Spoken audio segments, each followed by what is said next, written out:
Hello, fellow thespians, and welcome to Theatre Thursdays with Jacob Taylor and a panda. Today we will attend the tale of Sweeney Todd.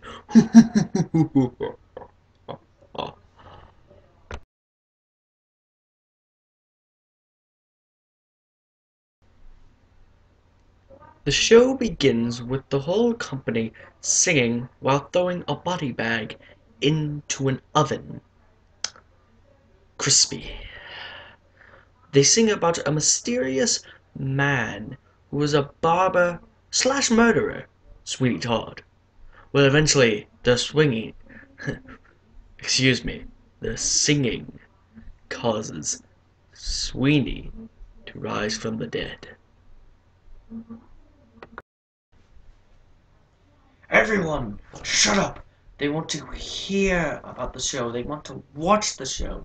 They don't want to get it all spoiled in the first 5 minutes by you blokes. The show then cuts back a couple months before the main event of the show. Sweeney and Anthony have arrived back in London, and they are both very excited to be back home. But Anthony is more of a people person. So, you want me arms, eh? Well, you're not gonna get any, so piss off! By the way, that panda that Todd just threw away actually was his wife. Yeah. I know, I just totally blew your mind right there. Alright, well, Todd is back to seek revenge. So he heads over to Mrs. Lovett's pie shop on Fleet Street, underneath where he used to live. By the way, I hear that they just have the best pies ever.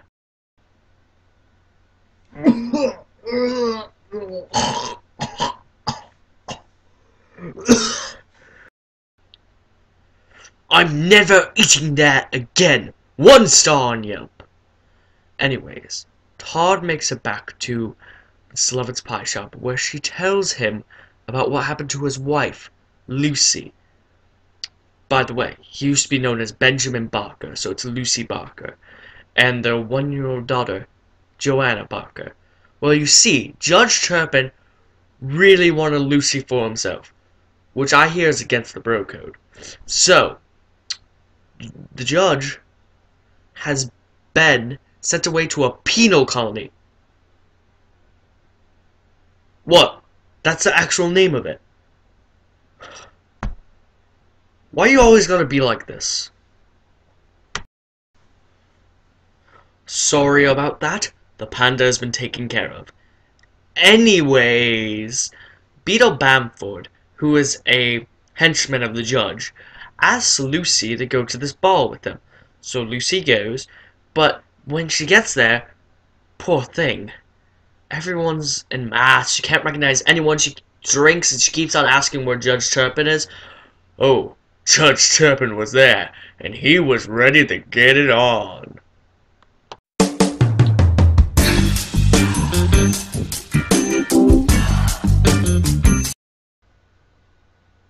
The panda has apologized. Anyways, after this, Todd freaks out and starts freaking out like he has a tantrum. So Mrs. Lovett's like, listen, here's her razors back. So then, Todd gets crazy. At last, I can spread butter upon my toast! Meanwhile, Joanna has been raised by the judge and dreams about flying away. Then Anthony sees her and immediately knows that he's in love. Either that or he just wants to have sex with her. It's one of the two, I know that. Anyways, he buys her a bird, and then he sings a romantic love song to her. Aww. I feel you, panda. I feel you. The judge then orders the beetle to take care of Anthony. So the beetle kills the bird. The bird was an innocent bystander. This is the most tragic death in the whole entire show. I'm sorry. I should be professional. Meanwhile, across town, Tobias Rag is selling piss to bald men. Well, all these bald men must be Voldemort, because they can't smell that it's piss. Well, Sweeney points this out, and then the Italian opera guy that made the elixir, which is piss, challenges him to a duel. But not the cool type of duel, the shavy duel.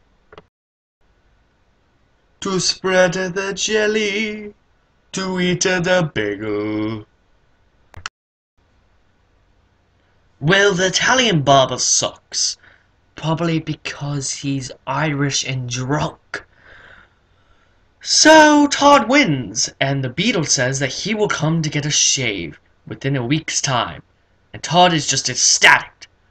Meanwhile, the judge gets even creepier, because he wants Joanna, who's 16, and he raised her! And you thought rape was bad.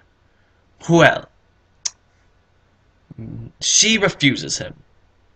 So, Anthony needs help. And Todd and him come up with a plan to make Joe Anthony a thing. So, Anthony tells Joanna this plan, and then they get through all the bases in like one scene. Do me! The Beatles sings a sexist song and recommends that the judge goes to see Todd before he marries Joanna to get a shave. Well, meanwhile, the Italian opera guy comes back to blackmail Todd.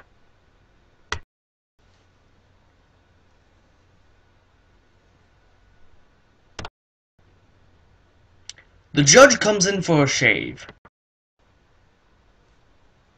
Pretty pandas are a wonder. Pretty panda. Well, Anthony comes in and kill blocks Todd. So the judge leaves, Anthony is kicked out by Todd, but really Todd has no one else to blame but himself for being a procrastinator. Well, then Mrs. Lovett hatches the brilliant idea to kill anyone who comes into the barbershop and bake them into pies! Right? I know, right? Well, in Act 2, I tried their meat pies again, and let me tell you, they were great. I changed the score on Yelp from a 1 to a 2. It kind of felt like a ripoff of Soylent Green in taste to me. By the way, try Soylent Green. It's delicious. So then Mrs. Lovett wants to marry Todd, and Todd's not having it. He just wants revenge. But then Tobias has a little heart-to-heart with Mrs. Lovett. Mrs. Lovett, can I be honest with you? I think Mr. Todd is a creepy-ass son of a bitch. So then Mrs. Lovett puts Toby in the basement. So then the beetle shows up to show his prowess and falsetto to Mrs. Lovett. Well, then Todd kills him.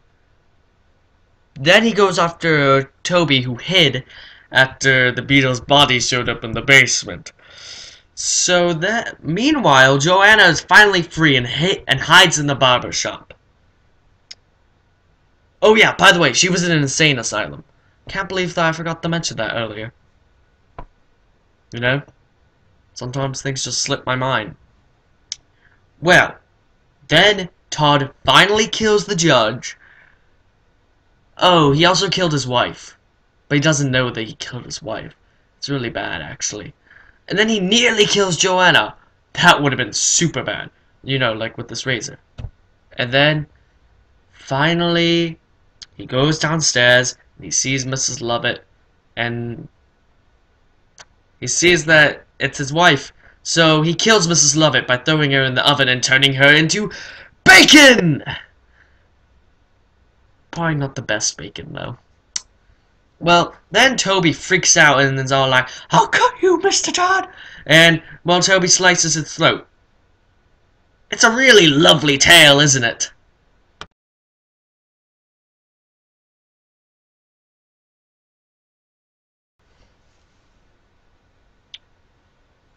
Well, I'm going to rate this 8 out of 10 theater maths.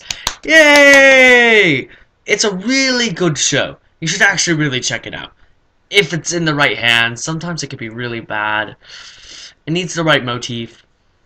Okay, now, now in the comments, tell me what shows you would like me to review in the future, and I will. Okay? I'll try at least. Anyways, next week, I've got nothing.